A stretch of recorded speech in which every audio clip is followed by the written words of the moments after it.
Hey guys, welcome back to Thorough Capping. It's Dave. It's August 22nd, and tonight, this week's card of the week is going to be Assiniboia Downs tonight. And as I mentioned a few weeks ago, with each new week, what I'd like to do is bring you some different insight.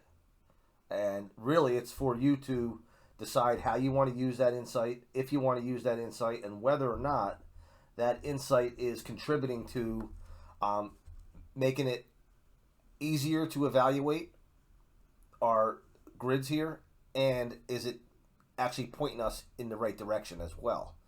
And what I did was I added two different things here experimentally.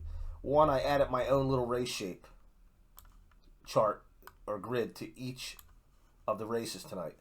Now I did not, this is not contributing to anything as far as the TC ratings go. It's not adding to the points. This is just a measure to look at, and this is a very watered down version of race shape. So those of you that really study race shape and use like the optics and those different sites and software that show you the different race calls and where they project the horses to be, all right, this is not meant to be scaled up to a version like that. This is more or less what the Brisnet form and my eyes tell me the running style is of each of the horses, and I'm just projecting first call and second call where you might see these horses somewhere. Okay, either on or very close to the lead, slightly off the lead, maybe 2 or 3 lengths back, or horses that can do both. The P or S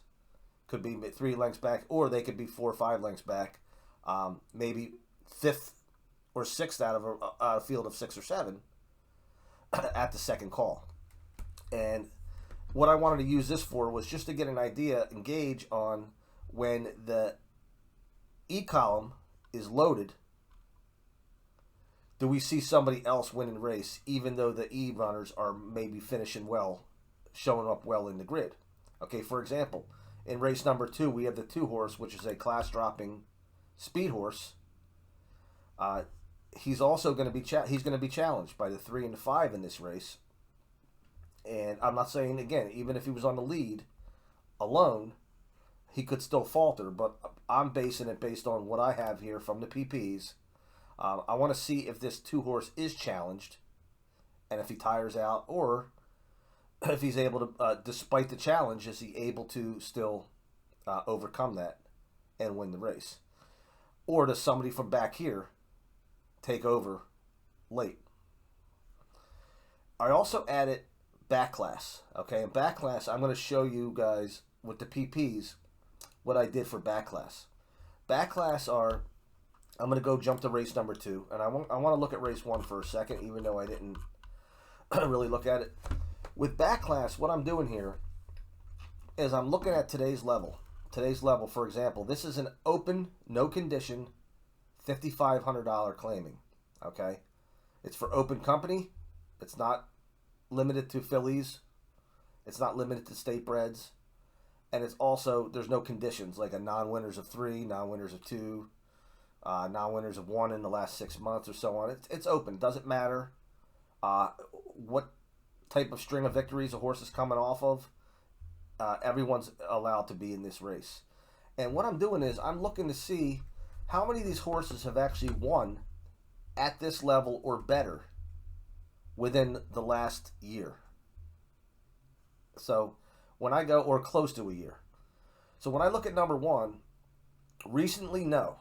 Okay, but when you go back here, and again, that's why it's called back class, we have this horse, the 1 horse has won 3 times at the optional claiming level of 10K. Okay, so there is a B there, so it might have been non-winners of, but usually optional claimers don't have a, you don't usually find optional claimers with a lot of conditions. I mean, I could be wrong there, but at the same time, I'm seeing optional claimer opposed to mandatory claiming. So this is definitely a class drop from here, okay? Now, it's not a class drop necessarily off its recency, but this horse has the back class, and he does qualify. On the number 2 horse, if you look back to June of this year, He did win at 5,500, which is today's price. At today's level, I should say. Okay, he won that race. Jumped up to 7,500, and now he comes back down to 5,500 again. Okay, and he is at 5-2 morning line odds. And that is the horse that I listed, that you saw earlier, as the class drop speed horse. Okay, off of this 23 and 46. Now the 3 horse, if you notice, does not have a win at this level or better, at least from what we can see. We can't see 21. I'm not worried about 21. This horse is a 6-year-old. I'm not worried about what he did when he was a 4-year-old. I'll go back 1 year, but I'm not going to go back 2 years, at least looking for this here. And I'm not seeing that. So he is not going to be listed in my back class section that I added to the grid. The 4 horse, 2 races back, winner at this level. Came back at this level again, lost, coming off a stretch move, but still lost the race. But he does qualify for that back class angle. The 5 I tossed. The 6 horse, just last out, won at this level. Okay, put up its highest buyer rating, or Briz rating. Could potentially bounce off of this race because of that, but we'll see. And then the 7 horse. The 7 horse does not qualify, but I wanted to identify this horse that I'm using. I'm going to look at these for the winners. When it's all said and done tonight, I'm going to see how many of our winners, despite the odds and the payouts, how many of our winners actually came out of this category right here. Now, when we talk about second place and third place, we could probably identify every single horse in the race if he finished second or third at this particular level. Okay, so even the 3 horse here, if you go back to July of last year, he finished second by a half at 7,500. But the point is not to try to identify every single horse. I'm identifying winners at this level or better within the last year or close to a year. All right, so we have in race number 2, we have the 1, 2, 4, and the 6. And then I'm not going to spend a whole lot of time on the grid itself. You guys can see it on your own. I have 4, 2, 6, 1 on the matrix side, and I have 6, 4, 2, 7 on the overall rating side. So 3 of those 4 horses, actually 1, 2, 4, and 6, are my 4 plays on the matrix side, and the one is missing over here on this side. Okay, so when we have the results, and I will do a recap of this, we have a lot of things to compare. Okay, when we look at the results, we can look at how the winners or the top 3 finishers finished based on the matrix side of the grid, the overall side of the grid, the race shape, where did he come from, and also on the little back class ratings that I have as well. All right, now I'm going to go to race number 1. Race number 1, I did not handicap. It's a 4 horse race, but there's something interesting in this race to keep an eye out for on that back class. If you look, there's two heavy morning line favorites, 3-2 and 3-5. Okay, but when I use that theory, this is a non-graded stakes, 40,000. Now we have 3 of the 4 horses have actually won at this level. Okay, we have the 1 horse, if you go back to July of last year, 40,000. The 2 horse has never done it. He's showing 2 victories, and they were both at allowance and optional claimer. The 3 horse, who's the 3-5 morning line, has done it at a 26,000 optional claimer at Assiniboia. But the 4 horse, who's 8-1 morning line, is the only one who has done it at today's distance. Okay, on 2 turns, at a mile. Today is a mile. At a 40,000, and that was most recent as well. So that's a horse to look out for in race number 1, the 4 horse. And I don't have that on my grid, so you might want to write this down, or just because if you're using my grids here, and taking notes or photo or taking screenshots or whatever, you're not going to see that on here. But keep an eye out on that one horse in that four horse in that first race. He's going to get bet down most likely because he's there's only 4 horses in the race. You're probably not going to see 8-1, but you may see very well 5-1, and you may see 10-1 over here, or you might see 9-2, and you might see these two battling for the favoritism. And who knows, one of these two might win the race. But at the same time, it's a good way to keep an eye out for that whole back class angle, and maybe put that, if something good happens there, maybe put that angle in your pocket and remember that for now on. That could be a good angle to use to qualify horses right in the very beginning and to eliminate. If you have a 7-horse field and you have 5 of those 7 are meeting this criteria right here, maybe those are the only 5 horses that you really put through the system to when you go on to your next step. But let's look at race number 3. Race number 3, we have 4 horses, the 3, 4, 5, and the 6. Let's go to 3. 3, 4, 5, and the 6. All qualified. Today is 10,000 optional claimer.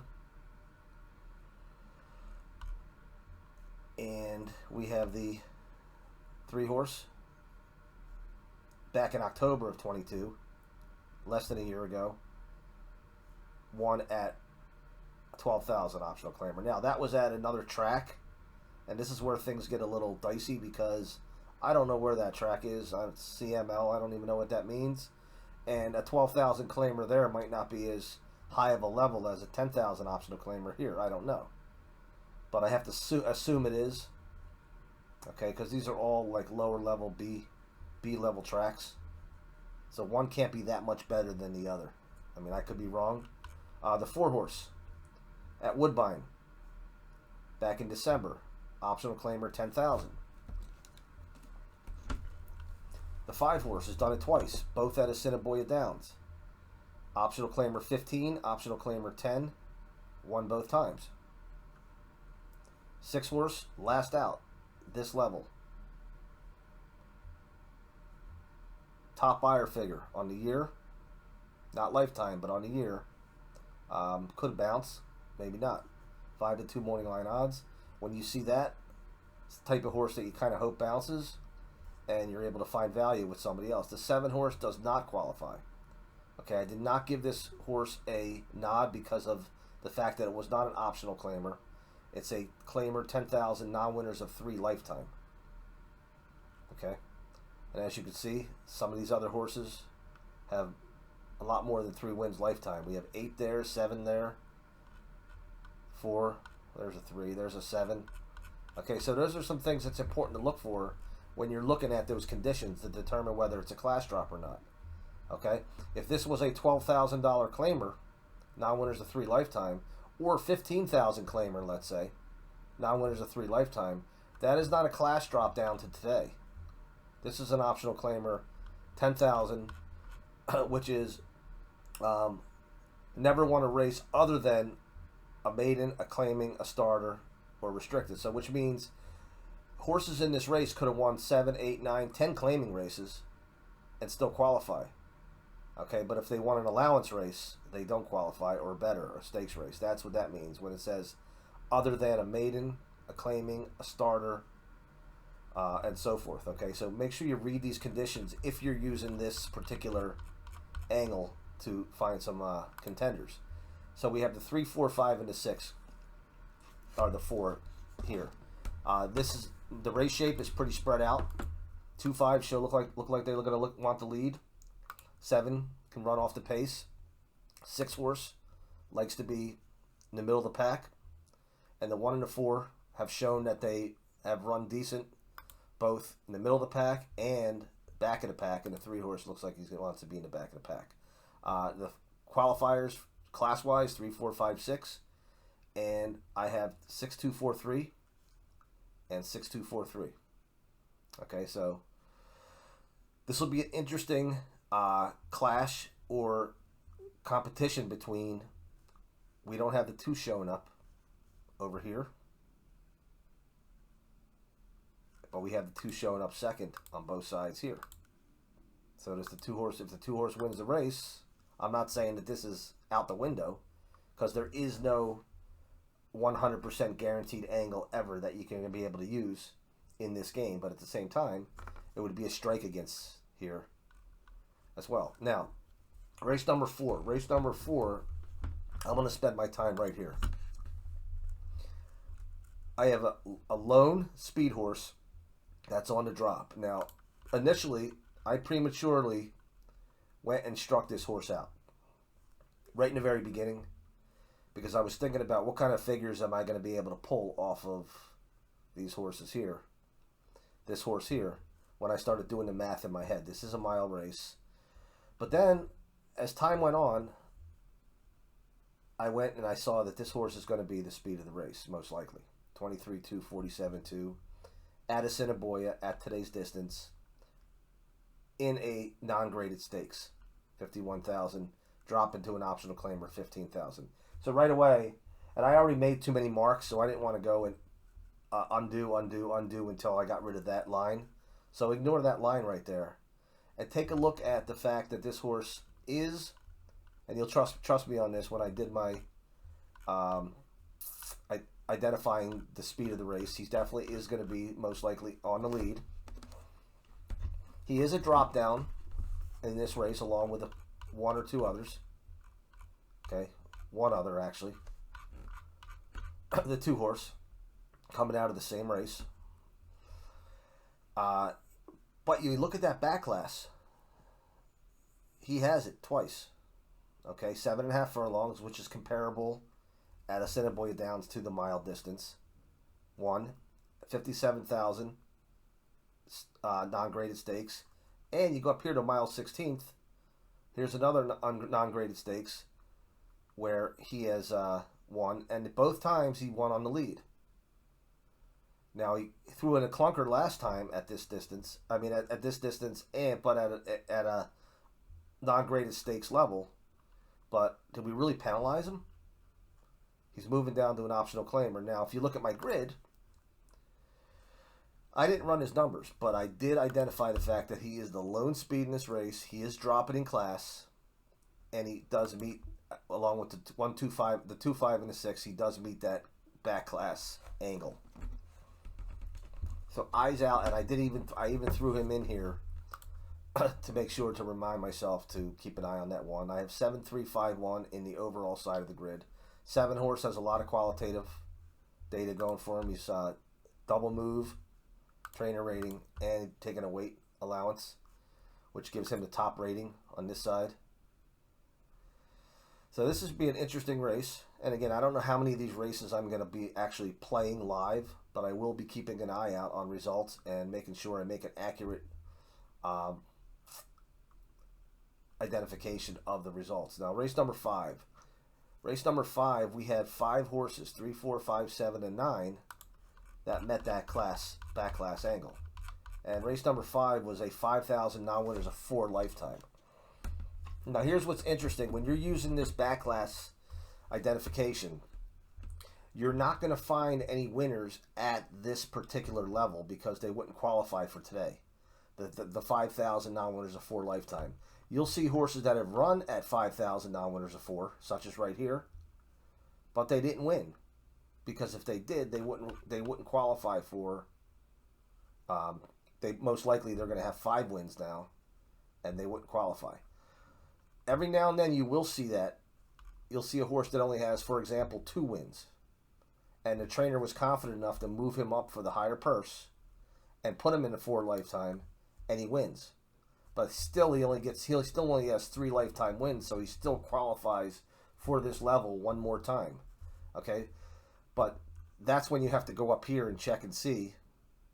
Okay, how many wins does he have, and so forth.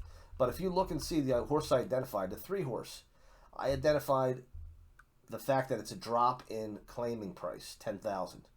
Okay, it's 3 lifetime, for the reason I just said. But he's 10,000. He's a drop based off of what the other horses have been, I shouldn't say running at, but winning at. So he does have the win at 10,000. So he is identified. The 4-horse is at 15,000 back in October last year. 15,000 on winners 3 lifetime. He does have a win there. Now he has struggled since then, and he's been moving down the class ladder as you see in 2023, and he's now at 5,000. So is today the day where he's finally at the right level, and he puts the right race together? But he does have that back class going for him there. The 5-horse. The 5-horse identified because he is at today's level, 5,000 non-winners for lifetime, and he lost by a nose. Okay, he lost by a nose. So that's as close as you're going to get to a win at this level and still qualify for today's level. Okay, and as I said, if you notice, he has 3 wins lifetime. If he would have won that race, he does not qualify for today. He would have to move up to there's no such thing as a claiming non-winners of 5 lifetime. He would have to probably move up to an optional claimer, non-winners of 2 in the last month, last 6 months or whatever. And some tracks like Assiniboia Downs do not have those types of levels. He would probably have to go right up to a allowance race or an optional claimer, like I said. So there's a horse right here who probably has the best back class because it's most recent. Granted, this was 15,000, but this was way back in October. 6-1 morning line odds. Keep an eye out for it. And then we had the 7, way back in June of 22, 10,000. Now, I know some of you are looking at this and going, wait, that's too far back. You know, I get it. Okay, I get it. You guys decide on your own how far back you want to go. Some people may want to say, okay, well, this is an allowance race, $4,000 allowance. But I don't know what that B means, and I don't know what CPW. I think that's Chippewa Downs, but I don't know. How many horses do they actually have at Chippewa Downs in the whole colony? So it's tough for me to say, yeah, that's going to get a, what do you call it, for a nod for back class. But I will give it to him for this one right back here. The 8-horse, no, and then finally the 9-horse. I go back to February of this year at Sam Houston Park, 10,000. He wins. Okay, so we had the 3, 4, 5, 7, 9, and we were talking about the 5. First of all, this race looks like it's going to be jammed up front. Okay, first call or second call, or both calls. 2, 3, 8, both like to run in the lead. 1, 4, 5, 6 like to run just off the pace. And then we have the 9. The 9 has shown he can run both mid-pack or from the back. And when I say shown they can, meaning they've had decent races. I'm not saying they've won, but they've run decent races, or their better races have come from being back here. Okay? So if the 9 or the 7 win this race, we could attribute it to that. We could attribute it to that. Or we can attribute to the fact that they're showing up both on our grid. So it's hard to pinpoint exactly where. But we're not trying to find which of these works the best. We're trying to find combinations that work well together, where we can have a little more of a confidence in our plays.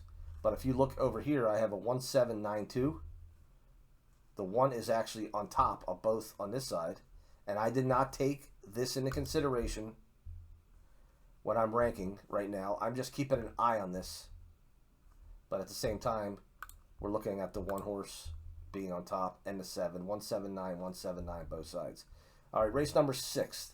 Now that you guys ought to have an understanding of where I got this from, I'm not going to go back to the PPs every time. The 2 horse showing up on the matrix side. Also showing up top overall because of that. Okay, the 2-6-1-4 is my top plays on both sides. Okay, and I have a whole string here. 1, 2, 3, 4, 5, 6, and I think that's because it was a low level claiming, and I will go back one more time for that. Oh no, it was a maiden race. Okay, so we're not going to find any winners at today's level, but what I did was I identified anybody who's finished in the money at the $20,000 maiden level, and I didn't even put any strikes around it, or any boxes around it. But if you could see, out by a head, I qualified them.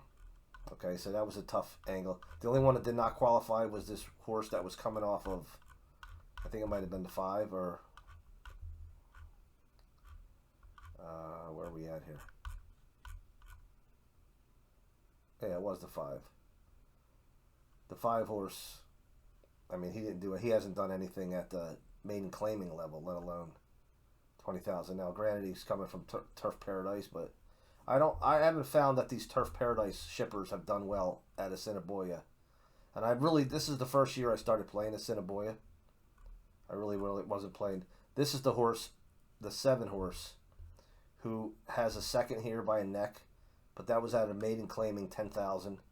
He has a couple second, thirds down here, all at the maiden claiming level, not at the maiden special weight level.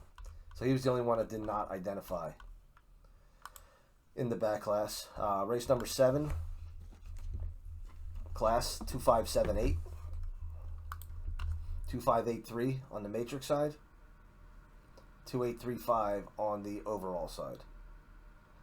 And then finally, I wanted to do this together one more time so you guys have an understanding how this is done. Race number 8. If I go down to race number 8 is an $18,000 allowance. Okay, so we're looking at allowance company or better for winners. Now this one horse, granted it was running from a string of races from other tracks, and this was tough to pull data from, but at the same time I was able to manage because of that one race I was able to use here at Assiniboia to pull a final fraction from. But he certainly qualifies based on the... It's getting slow on me now. Wins here. The 2 horse was a toss for me. 3 horse, not a qualifier. Okay, he does have a second out by 3/4 of a length at 18,000, but he does not show any wins at this class level or better. The 4 horse or the 5 horse does. A couple times here. No for the 6. The 7. The 8, no. And the 10, no. So for back class for this race, we have 5. I didn't miss any, did I? No. We have the 5 and the 1. That's it. We have 2 horses.